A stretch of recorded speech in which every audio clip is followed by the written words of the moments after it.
Olá, meus irmãos, paz do Senhor, bom dia, tudo bem com vocês? Espero que sim. Novamente nós trazemos uma mensagem desse canal para você, que você esteja bem nesse tempo, se cuidando da sua família, e que essa mensagem chegue no teu coração nessa manhã de uma maneira especial. Nós, com todo carinho, trazemos essas mensagens para você que nos acompanha nas redes sociais, para você que é membro da nossa igreja, para você que é inscrito nesse canal, e você também que nos acompanha, que não é inscrito no nosso canal, você pode fazer isso agora, se tem sido abençoado pelas mensagens, se inscreva no nosso canal, ative o sino de notificações, também dê um like nessa mensagem para que ela chegue a outras pessoas, curta, compartilhe essa mensagem, escreva os seus comentários ao final dessa mensagem, e a gente espera que esse tempo que nós vamos passar juntos seja um tempo de bênção para a tua vida, em nome de Jesus. Vamos orar. Eu vou pedir que você curve sua cabeça, feche seus olhos e vamos ter um tempo de oração agora, pedindo a direção do Senhor para esta manhã, para as nossas vidas, em nome de Jesus. Pai, te agradeço nessa manhã, Senhor, pelo teu poder, pelo teu Espírito em nós, pela tua presença, Senhor, em nós. Pedimos que nesta hora a tua palavra, Senhor, Pai, ela venha falar no nosso coração, que possamos entender, ó Pai, aquilo que o Senhor separou nesta manhã para que pudéssemos entender. Senhor, em nome de Jesus, que esteja aberta diante de nós agora possibilidades, que estejam abertas agora diante de nós, ó Pai, intervenções vindas do alto, do trono do Senhor. Usa a minha vida, abre os corações para receberem esta palavra, que possamos estar receptivos a ela, em nome de Jesus. Amém e amém. O texto que eu quero compartilhar com os irmãos se encontra lá em 2 Reis, no capítulo 7.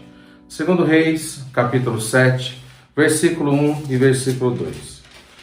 Depois, se você tiver curiosidade de entender essa história, eu recomendo que você faça a leitura do capítulo 6, capítulo que antecede esse capítulo 7, e depois faça a leitura do capítulo 7, entendendo a história por completo desse relato, que é muito interessante. Mas o versículo 1 diz assim: Eliseu respondeu: Ouçam esta mensagem do Senhor. Assim diz o Senhor: amanhã, a esta hora, na porta de Samaria, 6 litros de farinha fina custarão apenas 12 gramas de prata, e 12 litros de cevada custarão apenas 12 gramas de prata. O oficial que auxiliava o rei disse ao homem de Deus: ainda que o Senhor abrisse a janela do céu, isso não poderia acontecer. Eliseu, pois, respondeu: você verá com os próprios olhos, mas não comerá coisa alguma. Como eu disse, para entendermos essa palavra, é interessante que você dê uma caminhada lá no capítulo 6 de 2 Reis, para entender esses 2 versículos que são ditos aqui, escritos nesse momento, como fala de Eliseu. E voltando um pouquinho no capítulo 6, nós vemos aqui, entendemos o capítulo 6, que tem aquela interessante história de Eliseu, quando ele faz flutuar o ferro do machado de dentro do lago, do rio, e aí a sequência de tudo isso que acontece vai sendo narrada aqui, escrita, com relação ao que estava para acontecer com a cidade de Samaria. E nós vemos que, ao saber do que estava se acontecendo, lá no capítulo 6, no versículo 24, Ben-Hadad cerca Samaria. E a gente sabe que ali o rei da Síria reuniu todo o seu exército e fez um cerco ali em Samaria, impedindo a entrada e saída das pessoas e de suprimentos para aquela cidade. Samaria, então, era a capital de Israel e foi cercada por eles por um período de 3 anos. E acredita-se, olhando até mesmo na atitude das pessoas que estavam ali em Samaria, nesse período, os primeiros anos ainda eles tentaram com os recursos próprios e acharam que ia passar logo todo aquele cerco, que eles iam se cansar. No segundo ano, começaram a ver as dificuldades daquele cerco, e no terceiro ano, coisas terríveis começaram a acontecer pela escassez de alimento naquele povo e pela falta de recursos que eles não tinham naquela situação. Por conta dessa invasão, então, o povo de Deus passou por um grande período de fome. E a escassez de alimentos era terrível. E houve um aumento absurdo nos preços das coisas. E para a gente ter uma ideia, nesse capítulo 6, é o capítulo que fala mesmo da cabeça de jumento sendo vendido por cerca de 960 gramas de prata. E um pouco de esterco de pombo, que era utilizado também como combustível para acender fogo, custava aproximadamente 60 gramas de prata. E o mais chocante nesse capítulo 6 se encontra lá no capítulo 6, versículo 28, que antecedendo um pouquinho no versículo 27, diz assim, e ele respondeu: se o Senhor não ajudar, o que poderei fazer? Não tenho alimento na eira, nem vinho na prensa de uvas. Mas depois o rei perguntou: qual é o problema? Qual é o problema? E ele respondeu: esta mulher me disse, vamos comer o seu filho hoje e amanhã comeremos o meu. Então cozinhamos o meu filho e comemos. No dia seguinte eu disse a ela: mate seu filho, para que o comamos. Mas ela havia-o escondido. Quando ouviu isso, o rei rasgou as suas vestes e, enquanto caminhava por muro, o povo viu que por baixo do manto ele usava um pano de saco junto à pele. Então, nós vemos aqui que a situação era terrível. Terrível. Casos como esse já estavam chegando até o rei. E nós vemos aqui que o rei Jorão, ele rasga suas vestes numa atitude de desespero. E o que acontece, antecedendo esse capítulo 7 que nós lemos, tudo isso que aconteceu, o rei, então, atribui isso a Deus. E diz que isso é culpa de Deus, que foi Deus que fez isso, o culpado é Deus, e por isso, Eliseu, que era profeta, deveria ser morto, e a sua cabeça deveria ser retirada, separada do seu corpo. E tudo isso que aconteceu com o povo já estava predito ali através de Moisés. Lá em Deuteronômio, capítulo 28, versículo 53, a palavra de Deus diz assim: e comerás o fruto do teu ventre, a carne dos teus filhos e de tuas filhas, que te der o Senhor, teu Deus, no cerco e no aperto com que os teus inimigos te apertarão. Ou seja, tudo isso que estava acontecendo com o povo de Deus era consequência da desobediência do povo de Deus aos seus mandamentos. E diante de toda essa desgraça, como eu disse, o rei atribui isso ao Senhor. E isso está relatado lá no capítulo 6, no versículo 33. Então, enquanto Eliseu ainda falava, o mensageiro chegou e comunicou a mensagem do rei: toda essa desgraça vem do Senhor, porque devo continuar a esperar no Senhor?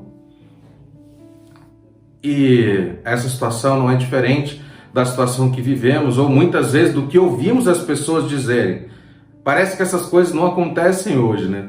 Quantas vezes, diante de situações difíceis, diante de uma tragédia, nós não reconhecemos a nossa desobediência, às vezes aquilo que nós não fazemos, o que o Senhor pediu para que fizéssemos, ordenou para que fizéssemos, e achamos, ou até mesmo dizemos: por que, Senhor, o Senhor fez isso comigo?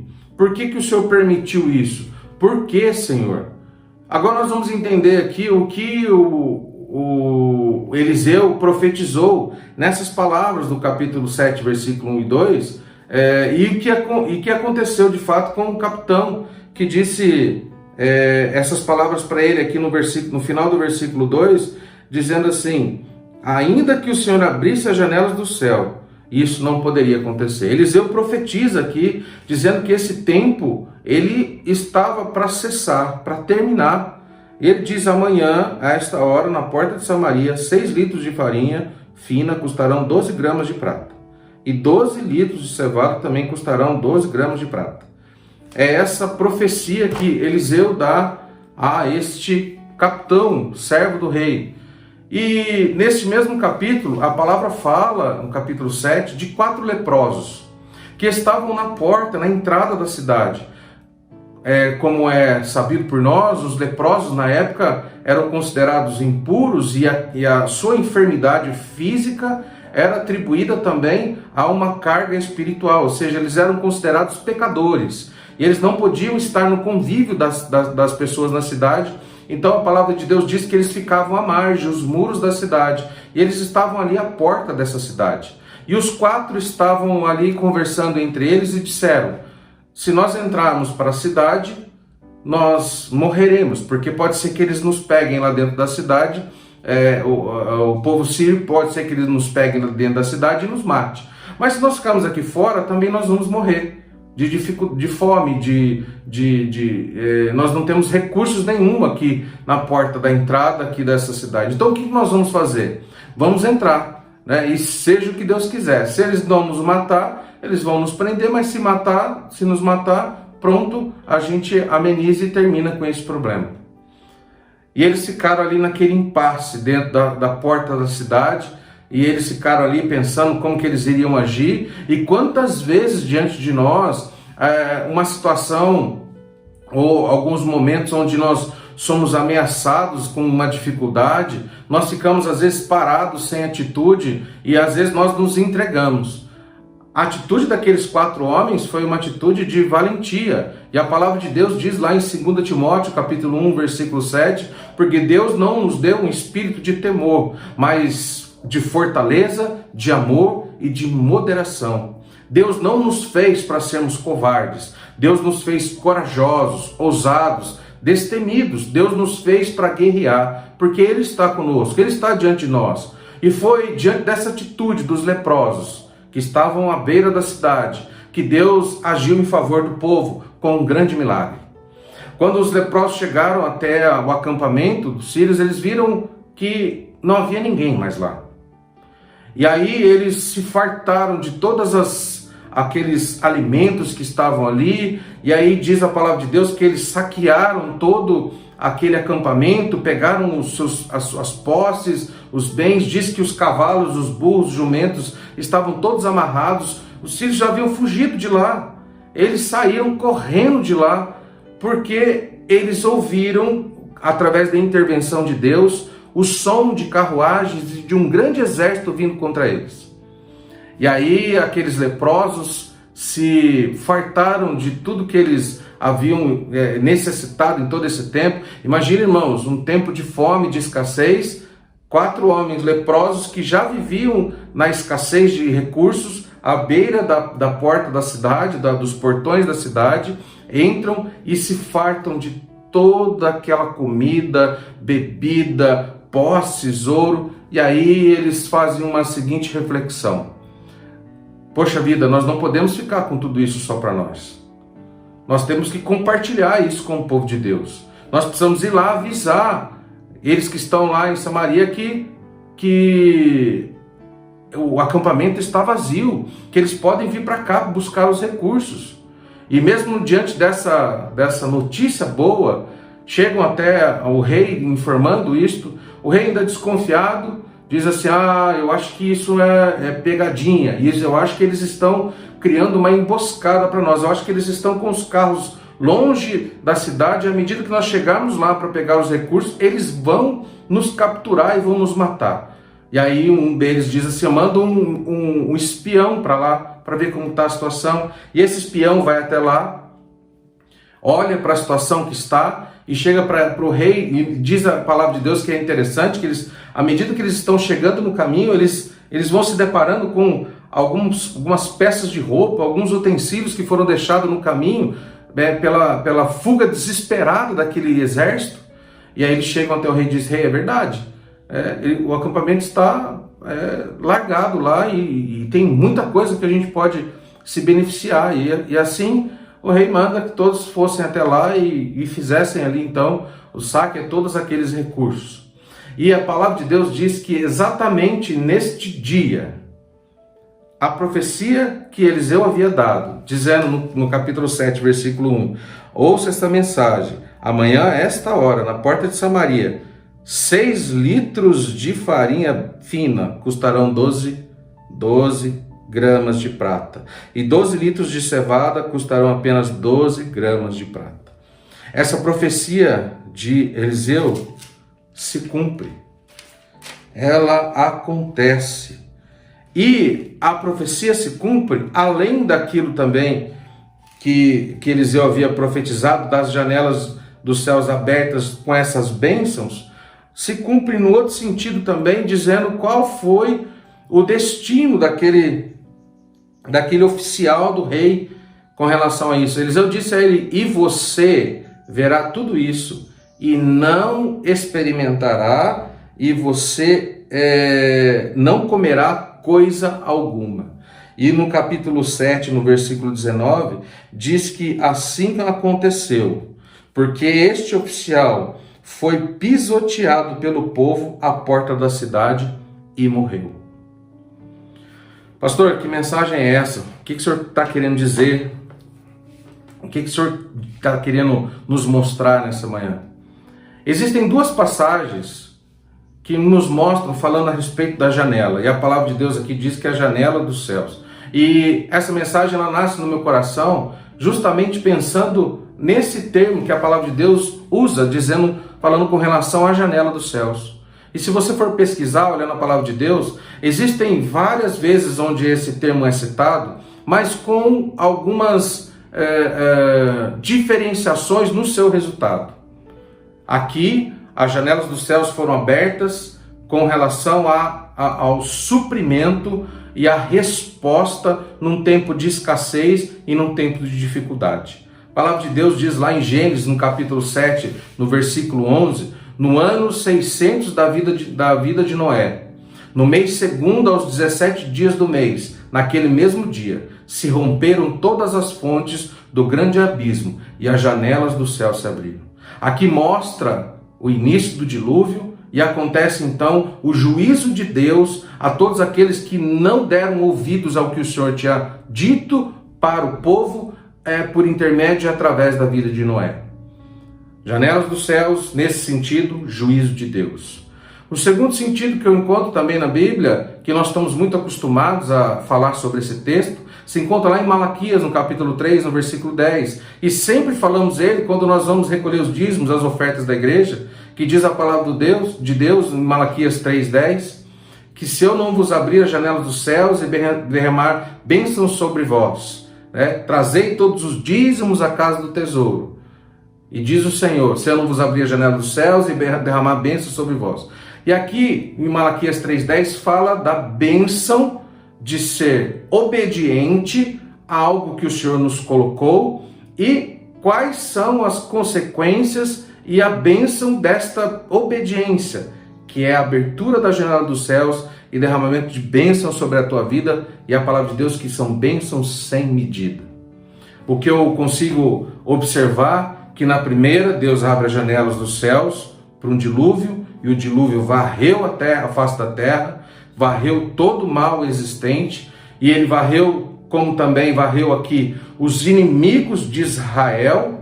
Já na segunda, nós vemos Deus prometendo àquele que é fiel as portas do céu serem abertas para abençoar, como foi cumprida a promessa de Eliseu ao povo que se estava lá na cidade de Samaria, por conta da fidelidade daqueles 4 homens leprosos. Eu olho para esse termo, janela dos céus, e consigo ver também, dentro desse termo, que o nosso Senhor e o nosso Salvador também veio do céu. A palavra diz isso para nós. Outra coisa interessante que eu posso citar nesta manhã para você é que o Espírito Santo também foi derramado na vida da igreja e ele também veio através da janela do céu. A palavra de Deus diz lá em Atos que a recomendação era: ficai em Jerusalém até que do alto sejais revestidos com poder pelo Espírito Santo de Deus. Uma outra coisa que eu vejo também é que esse Espírito Santo de Deus que veio até nós, a característica marcante do Espírito Santo de Deus, como todas as outras, mas a marcante do Espírito Santo de Deus, que ele é o Consolador, nos capacita a uma vida diferente. E a característica dele é consolar.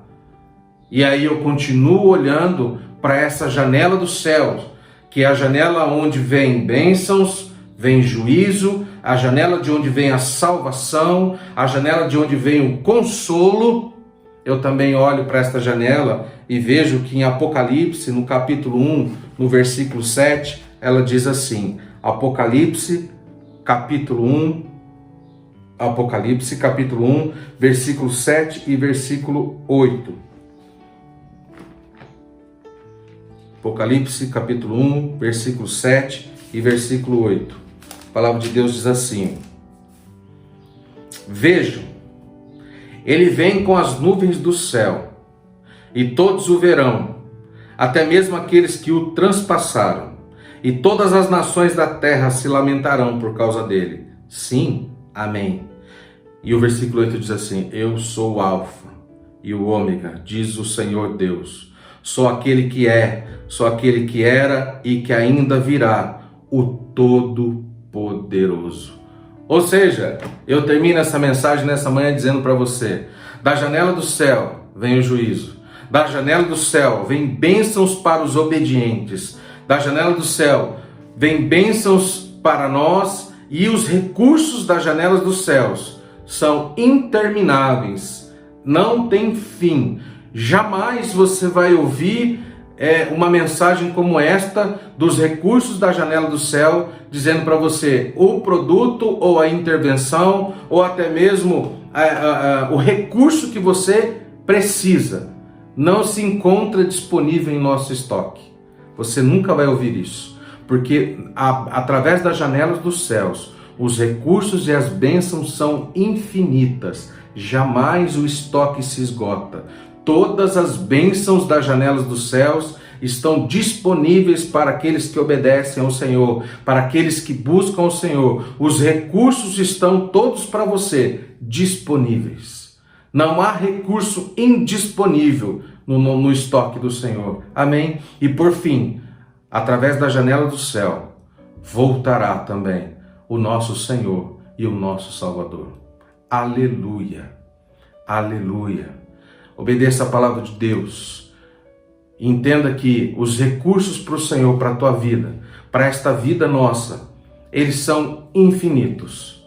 Mas a grande busca e o grande segredo para todo cristão é entender que de lá vem salvação, de lá vem consolação, de lá vem recursos intermináveis, mas de lá também vem a promessa de que um dia estaremos com o Senhor para todo sempre.